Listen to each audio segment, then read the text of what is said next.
నమస్తే, బాగున్నారా? నరేంద్ర మోదీ గారికి వినపడాలి. భారత్ మాతాకి, భారత్ మాతాకి, భారత్ మాతాకి. కూర్చోండి. మౌనిక, ఎక్కడుంటావు? కాత్రికిలో ఉంటావు. Very good.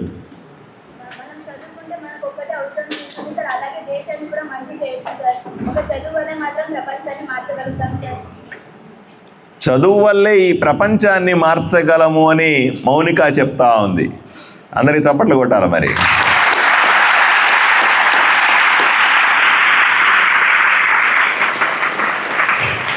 ఆమె చెప్పింది వాస్తవం. ఎందుకంటే ఎక్కడ చదువు ఉంటే అక్కడ మంచి ఆలోచన ఉంటుంది, మార్పు ఉంటుంది. చదువుకునే వాడిని చూస్తే ఈ సమాజం గౌరవిస్తుంది. చదువు లేని వాడిని చూస్తే సమాజం చిన్నచూపు చూస్తుంది. అందువల్ల చదువుకోవాలి. ఇంకా ఎవరన్నా చెప్పండి. Very good. చెప్పమ్మా, ఏం పేరు? మధులత. Very good. ఎక్కడుంటావు? ఎమ్మినికల్.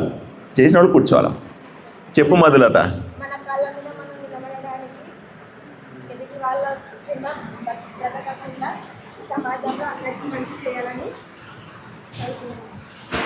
అది చప్పట్లు కొట్టాలిగా మీరు చెప్పిన తర్వాత.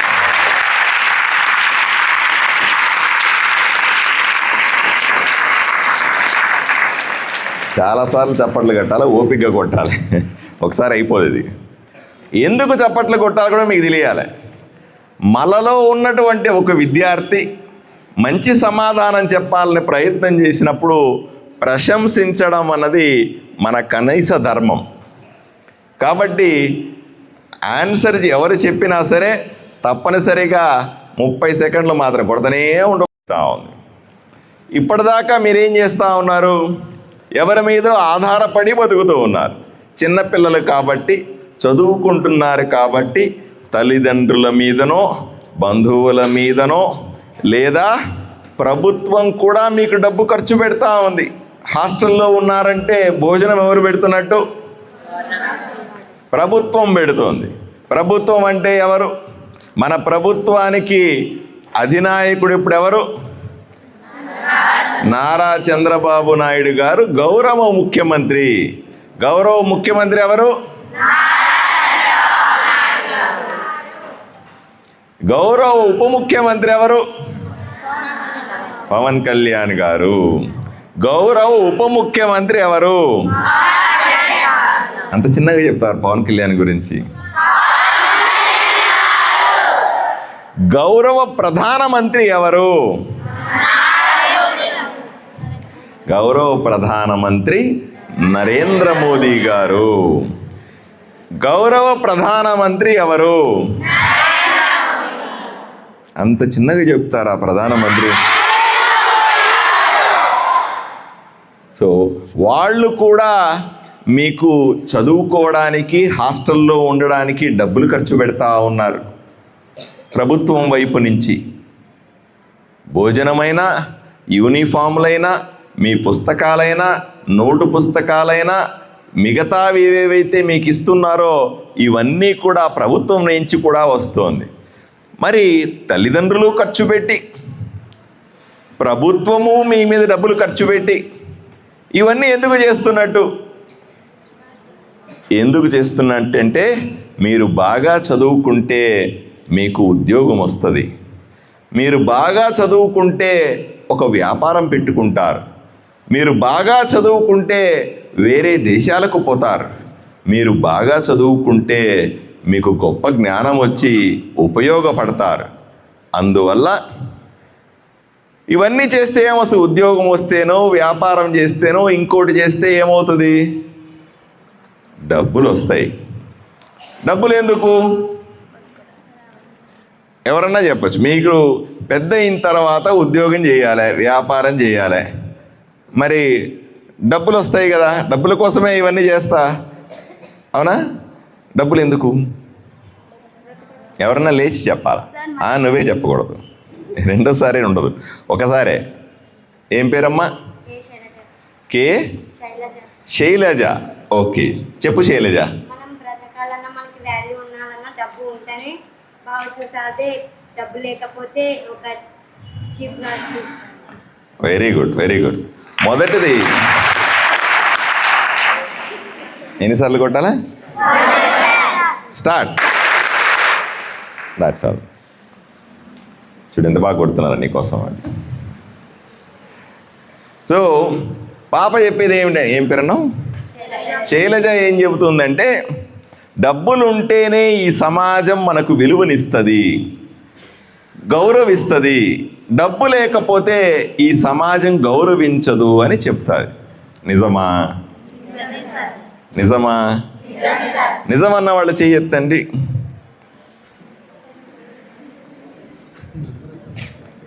అందరూ ఎత్తట్లేదా? పోన్లే, తీసేయండి. కొంతవరకు నిజం. మనం బతకడానికి డబ్బులు కావాలి. ఏం కొనుక్కోవాలన్నా బతకడానికి డబ్బులు కావాలి. కానీ డబ్బులు ఎక్కువగా ఉంటే వాడికి ఎక్కువ గౌరవం ఉంటుందని, డబ్బులు తక్కువగా ఉంటే తక్కువ గౌరవం ఉంటుందని మీరు అనుకుంటున్నారా?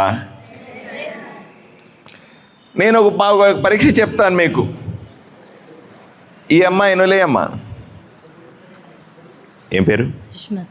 సుష్మా. ఈ పాప పేరు సుష్మా. సుష్మా బాగా చదువుకుంది, గొప్ప పేరు వచ్చింది, ఆదోనిలో పెద్ద కలెక్టర్ అయింది బాగా చదువుకొని. ఓకే, నువ్వురమ్మా. నీ పేరేమి? పూజ సార్. పూజ ఏం చేసింది? అబ్బే, డబ్బులుంటే తప్ప గౌరవం ఉండదు, అనవసరం అని చెప్పి రాగానే 10వ తరగతి అయిపోతేనే ఒక మంచి హోటల్ పెట్టింది. హోటల్ పెద్ద రెస్టారెంట్ అయ్యింది, అదొక 5 స్టార్ హోటల్ అయింది, విపరీతంగా డబ్బు సంపాదించింది. మీరు చెప్పండి, చదివే గౌరవం ఇస్తుంది అనేటువంటి ఈమె కలెక్టర్ అయిన ఈమెకి గౌరవం ఎక్కువ ఉంటుందా? పెద్ద హోటల్ పెట్టి ఆస్తిపాస్తులు సంపాదించుకున్నాడు, ఈమెకి ఎక్కువ గౌరవం ఉంటుందా? మరి ఈమె దగ్గర డబ్బులు లేవు కదా. Very good. ఎక్కువ చదువుకుంటే ఎక్కువ గొప్పవాళ్ళు అవుతారు, డబ్బులు ఎక్కువగా ఉంటే గొప్పవాళ్ళు అవుతారన్న గ్యారంటీ ఏమీ లేదు. కాబట్టి ఎవరో కారులో తిరుగుతున్నారని, ఎవరో డబ్బులు ఎక్కువ చూపిస్తున్నారని వాళ్ళు గొప్పవాళ్ళు అని ఎప్పుడూ అనుకోవడానికి వీల్లేదు. కరెక్టా కాదా? వీళ్ళిద్దరి కోసం చప్పట్లు కొట్టండి. 5-6 సార్లు కొడుతున్నారా వెనకాల వాళ్ళు? చాలు, కూర్చోండి. సో ఎందుకు చదువుకోవాలి? డబ్బుల కోసం మాత్రమే చదువుకోవాలనా?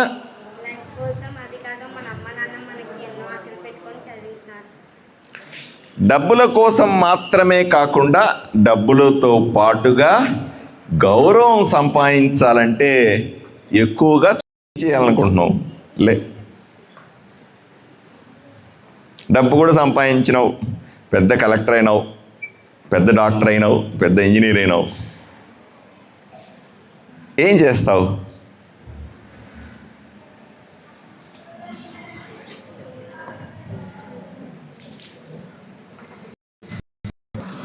ఏం చేయాలనుకుంటున్నావు?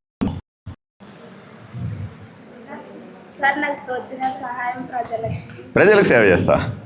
తోచిందంతే, వచ్చిన డబ్బులన్నీ కూడా దానం చేస్తావా? అట్లా చేస్తానండి అమ్మాయి ఊరకే చెప్తుంది, కానీ నువ్వు అందరికి సాయం చేస్తావా? అందుకోసం చదువుకుంటావా? అందుకోసం సంపాదిస్తావా?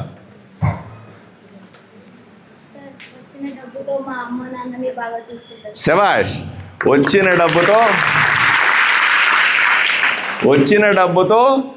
అమ్మా నాన్నను బాగా చూసుకుంటాను, అది నా మొదటి పని అని నేను చెప్తుంది. నీ పేరేంటమ్మా? రోజాకు 4 సార్లు చప్పట్లు కొట్టండి. ఇది చాలా కీలకం.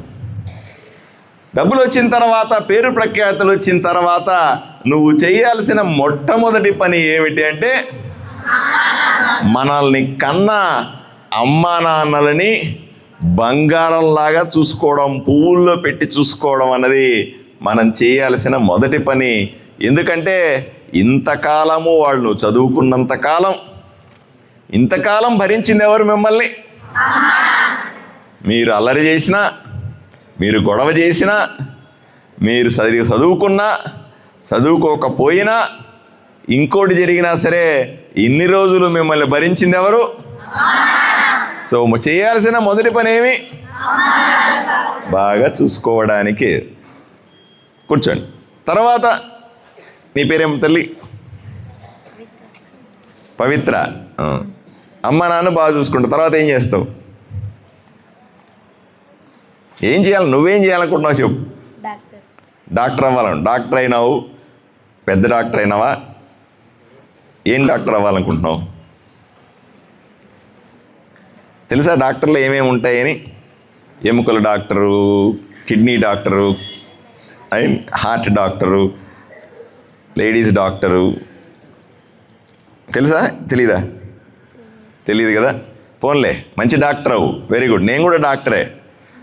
మీలో ఎవరైనా ఎమ్మెల్యే అవ్వాలనుకుంటే చెయ్యొద్దండి. చూసావా? నన్ను చూసి ఎమ్మెల్యే అవ్వాలని కూడా ఎంచింది నీకు. నన్ను చూడంగానే ఎమ్మెల్యే అవ్వాలి ఇన్స్పిరేషన్ వచ్చిందా?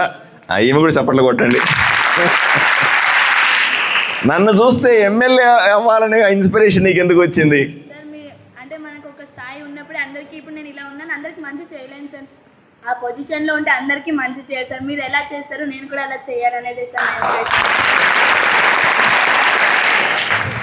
పోనీ సంతోషం. నేను మంచి చేస్తున్నాను నమ్మినావు నువ్వు, అందువల్ల ఎమ్మెల్యే అవ్వాలనుకుంటున్నావు.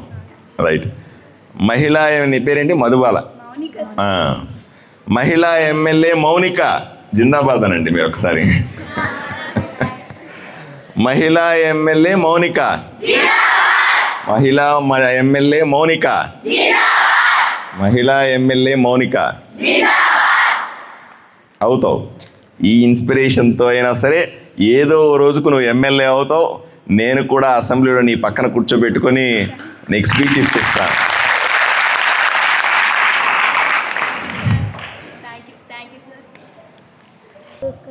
తర్వాత ఏం చేస్తావు?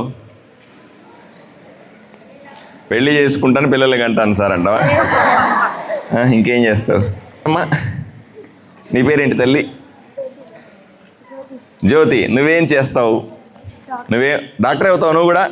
ఇంతమంది డాక్టర్లు ఉన్నారు. ఇంక మళ్ళీ వరుసగా డాక్టర్లు అయిన తర్వాత ఎమ్మెల్యేలు అంటారా అందరూ?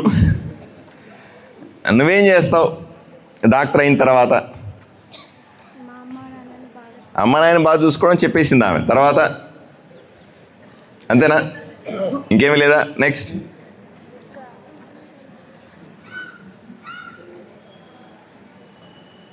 నీ పేరేమి? నెక్స్ట్.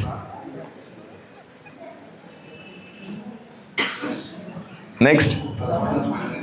సార్, నాకు తగినంత డబ్బు పెట్టుకొని మిగతా డబ్బులన్నీ సమాజంకి ఇచ్చి పేదగా ఉండే పిల్లలందరికీ ఉచితంగా చదివిస్తాను. శభాష్. ఏం పేరన్నావు? అమృత. అమృతమైనటువంటి మాటలు చెప్పింది. సార్, నేను డబ్బు సంపాదిస్తాను, బాగా చదువుకుంటాను, డబ్బు సంపాదిస్తాను. సంపాదించిన తర్వాత నాకు అవసరమైన డబ్బులు నేను పెట్టుకుంటాను, మిగిలిన డబ్బులతో పేద పిల్లల్ని చదివిస్తాను అంటుంది. ఎంత గొప్ప ఆశయమో ఒకసారి ఆలోచన. చూడండి ఎంత మంచి ఆలోచన. ఆలోచన మంచిదా కాదా? మంచిదా కాదా? బ్రహ్మాండమైన ఆలోచన చేసింది. ఇవన్నీ చదువుకోవడం వల్లే వస్తుంది. ఉదాహరణకి అమృత 10వ తరగతి చదువుతా ఉంది. రైట్. వీళ్ళ ఏ ఊరు నుంచి అమ్మా? కపటి గ్రామం నుంచి అమృత 10వ తరగతి చదువుతా ఉంది. ఇక్కడికి వచ్చిన తర్వాత వీళ్ళందరినీ విన్న తర్వాత సివిక్ సొసైటీ వాళ్ళు అవేర్నెస్ ఇచ్చిన తర్వాత ఇట్లాంటి మంచి ఆలోచన వచ్చింది. అదే కపటి గ్రామంలో చదువు ఆపేసిన అమ్మాయిలు ఉంటారు. 5వ తరగతికో 4వ తరగతికో నువ్వు చదవాల్సిన అవసరం లేదు, నువ్వు ఇంటి దగ్గర ఉండి పని చేసుకో, ఇంట్లో వంట నేర్చుకో, నువ్వు ఆ పని ఇంటి పనులు చేయడం నేర్చుకో అని కూడా పిల్లల్ని ఎంతోమంది చదవకుండా ఆపేస్తున్నారా? ఆపేస్తున్నారా లేదా? అలా ఆపేసిన అమ్మాయికి ఇటువంటి ఆలోచన వస్తుందా? ఆ అమ్మాయికి ఏం ఆలోచన వస్తుంది? పొద్దున్న లేచి కసు ఊడ్చాలా, పొద్దున్న లేచి ఆవులు గడగాల, పొద్దున్న లేచి వంట చేయాలి, ఈరోజు వంటలో పప్పు చేయాలన్నా, సాయంకాలం జొన్న రొట్టె టపటప ఎట్లా కొట్టాలి, ఇవి వస్తాయి. చదువుకుంటే ఇట్లాంటి ఆలోచనలు వస్తాయి. అందుకోసం చదువుకోవాలి. కూర్చోండి. Very good. ఇంత మంచి ఆలోచనలు ఉన్నాయి మీ అందరికీ కూడా. కొంతమంది చెప్పగలుగుతారు, చెప్పలేని వాళ్ళు కూడా, అంటే వాళ్ళకి తెలియదని కాదు, కొంతమంది చెప్పలేకపోతారు. అమ్మ మీ అందరికీ చెప్తున్నాను చూడండి, బహిరంగంగా చెప్పినప్పుడు మనకు తెలియకుండానే మెదడులో ఆలోచనలు నాటుకుపోతాయి. ఈ అమ్మాయి చెప్పింది నేను డాక్టర్ అవుతానని చిన్నప్పుడే చెప్పింది. మెదడులో తెలియకుండానే నాటుకుపోతుంది, నేను డాక్టరు అని నాటుకుపోతుంది. ఎన్ని కష్టాలు వచ్చినా, ఎన్ని నష్టాలు వచ్చినా, ఎన్ని ఇబ్బందులు పడినా ఏదో ఓ రోజుకి ఆ అమ్మాయి డాక్టర్ అవుతుంది. అది సబ్కాన్షియస్ మైండ్ అంట. కాబట్టి చిన్నప్పుడే మనం సమాజంలో ఏం చేయాలి, ఎంత గొప్పవాళ్ళు అవ్వాలని చిన్నప్పుడే అనుకుని తీరాలి. నేనేం ఇప్పటిదాకా అనుకోలేదో అన్నాం అనుకోండి, ఏమవుద్ది? నువ్వు అసలు ఏమీ అనుకోలేదనుకోండి, ఇప్పుడు ఏమ్మా ఏమవుతావు అని అడిగామనుకో ఎవరన్నా, అట్లాగే ఉండి ఏం అనుకోలేదండి ఇంకా అంటే ఏమవుతుంది? ఏమనుకోలేదు అనేది మైండ్లో ఫిక్స్ అయిపోతుంది. అప్పుడు ఏమవుతావు నువ్వు?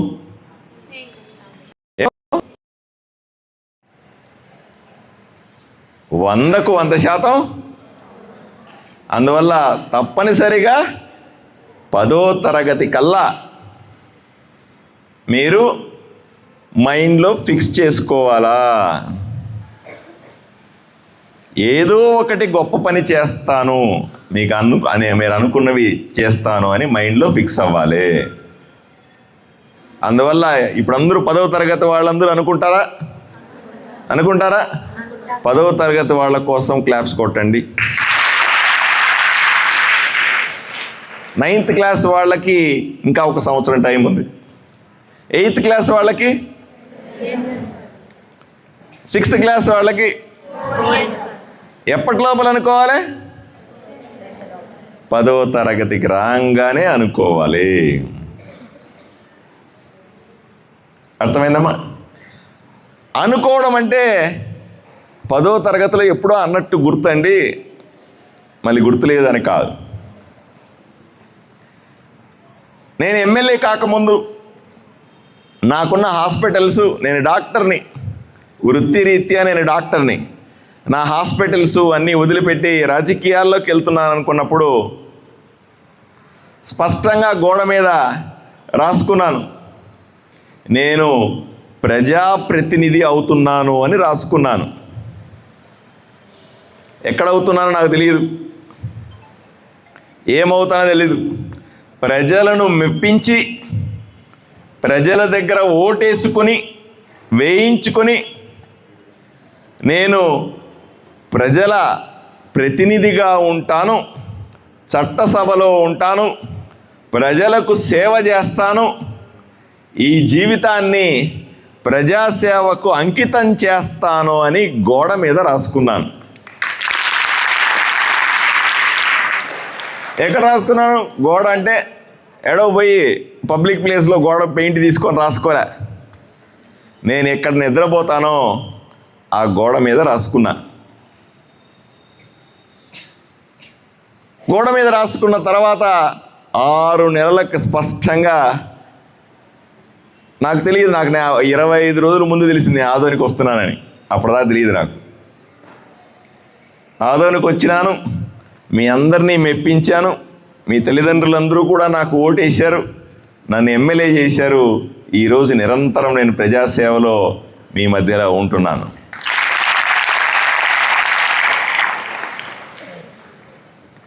మీరు ఇప్పుడేం రాసుకున్నారు సార్ గోడ మీద అని అడగద్దు. మీరు ప్రజాప్రతినిధి అయిపోయారు కదా, ఎమ్మెల్యే అయిపోయినారు కదా, ఇంకేం కావాలని రాసుకున్నారు గోడ మీద, మళ్ళీ ఏమైనా రాశారా అని అడగద్దు. రాసుకొని ఉంటాను, మీకు చెప్పను కదా. అలా మీరు కూడా అందరికీ చెప్పాల్సిన పనిలే. కానీ గోడ మీదనో మీ బుక్లోనో మీ మెదడులోనో ఎక్కడో చోట రాసి పెట్టాలి. రాసింది దేవుడు తదాస్తు అంటాడు. ఏమంటాడు? తదాస్తు అంటే ఏమిటి? అవుతుంది అని దీవిస్తాడు. బలమైన కాంక్ష ఉంటే, కోరిక నిజమైనదైతే, కోరిక స్వచ్ఛమైనదైతే, నువ్వు కష్టపడి పని చేస్తే తప్పనిసరిగా దేవుడు ఆశీర్వదిస్తాడు. నేను గోడ మీద మాత్రమే రాసుకోలే. ఆదోనికి వచ్చిన టికెట్ ఇవ్వంగానే నన్ను బెదిరించినారు, అదించినారు, అది చేశారు, ఇది చేశారు. నేను పోరాడినాను. నిజాయితీగా దుర్మార్గులతో పోట్లాడినాను, రాక్షసులతో పోట్లాడినాను, గెలిచినాను. నిజాయితీ ఉంది కాబట్టే మామూలుగా ఎమ్మెల్యే అయితే ఇంత లావు అవుతారా, సన్నబడిపోతారా? లావు అయిపోతారా, సన్నగా అవుతారా? ఎమ్మెల్యే అయితే, ఎమ్మెల్యే అయితే బాగా తింటారు కదా, పోయిన దగ్గర అంతా పెడతారు, తినేసి లావు అవుతారా, సన్నగా అవుతారా? ఎమ్మెల్యే అంటే ఇట్లా పొట్ట వేసుకొని ఇంత లావు వేసుకొని ఇట్లా ఉండి అట్లా ఉండాల. నేను ఎమ్మెల్యే అయిన తర్వాత 12 కేజీల బరువు తగ్గినాను. ఎంత తగ్గినాను?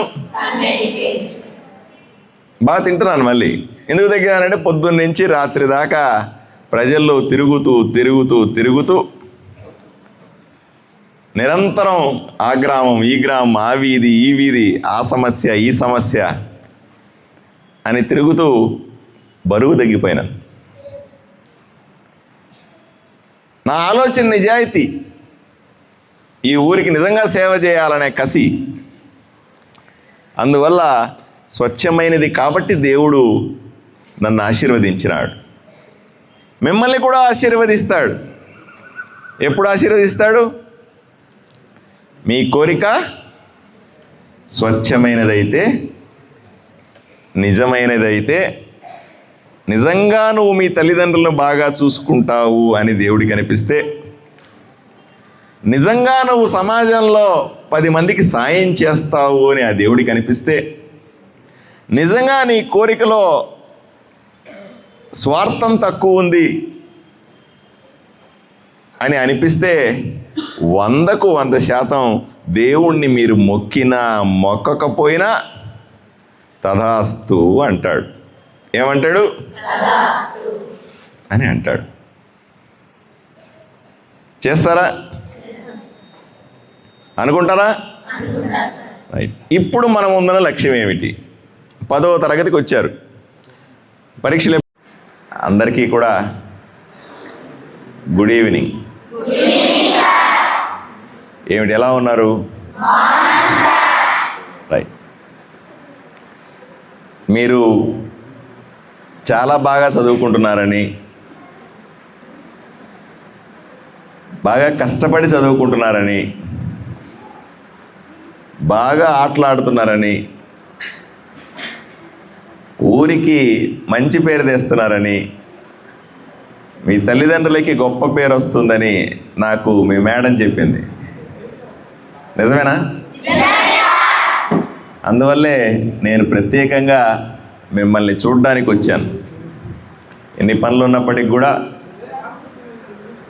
నా ఆడబిడ్డలు ఇంత బాగా కష్టపడి చదువుతూ ఉన్నారు, ఆదోనికి మంచి పేరు తెస్తూ ఉన్నారని నేను ఈరోజు మీకు ఈ సాయంకాలం కలవాలని ప్రత్యేకంగా పెట్టుకున్నాను. ఆ సార్ పేరేంటి? క్రియేటర్ కృష్ణ. 4 సార్లు 5 సార్లు మన Krishna sir, creator Krishna sir, ఆయన మీతో మాట్లాడినాడు అని చెప్తున్నాడు. అట్లాగే పెద్దలు విట్టా సతీష్ గారు, అలాగే ఆయన కృష్ణమోహన్ గారు సివిక్ సొసైటీ. కృష్ణమోహన్ గారు ఈరోజు అప్పట్లో మీతో మాట్లాడినారా? చాలా విషయాలు చెప్పారు మీకు. మిమ్మల్ని ప్రోత్సహించడానికి ఎన్నో విషయాలు చెప్పారు. మీరెంత బాగా నేర్చుకున్నారన్నది కూడా నాకు ముఖ్యమే. ఎందుకంటే ఆదోనిలో సివిక్ సొసైటీ అంటే పౌర సమాజం అంటాం తెలుగులో.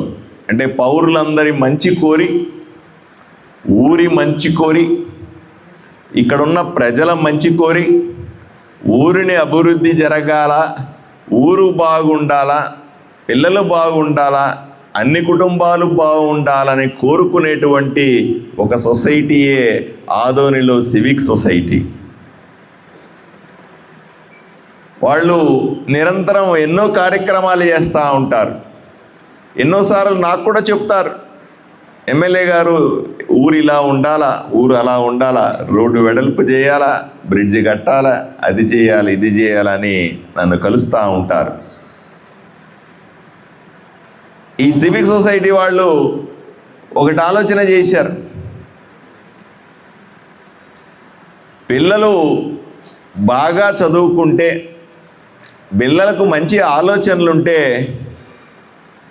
ఊరు బాగుపడుతుందండి. పిల్లలు బాగోలేకపోతే ఊరు బాగుండదు అని ఆలోచన చేసి ఒక హాస్టల్లో, ఒక స్కూల్లో మనం టెస్ట్ చేసి చూద్దాం ఎలా ఉంటుందో, తర్వాత అన్ని స్కూళ్ళల్లో కూడా మనం పిల్లలతో మాట్లాడదామని చెప్పినప్పుడు, అలాగేనండి మీరు బ్రహ్మాండంగా ముందుకెళ్ళండి అంటే మీ స్కూల్ని, మీ హాస్టల్ని తీసుకొని మీతో కూర్చొని మాట్లాడడం జరిగింది. దీన్ని దృష్టిలో పెట్టుకొని తర్వాత ఏం చేయాలన్నది వారు ఆలోచన చేస్తూ ఉన్నారు. వద్దాం, మీకు ఏమి అర్థమైంది, మీరు ఏమి చేయాలనుకుంటున్నారో ఆలోచన చేసుకోవాలి. నేను అందరినీ మాట్లాడడం సాధ్యం కాదు. ఎందుకంటే సివిక్ సొసైటీ వాళ్ళు కేవలం 10వ తరగతి పిల్లలతో మాత్రమే వాళ్ళు ట్రైన్ చేసినారు ఒక శాంపుల్ కింద. కాబట్టి 10వ తరగతిలో పిల్లలతో మాట్లాడతాను మొదట, తర్వాత మిగతా క్లాసుల వాళ్ళతో కూడా మాట్లాడతాను. ఇంకొక మైక్ ఉందా? మౌనిక.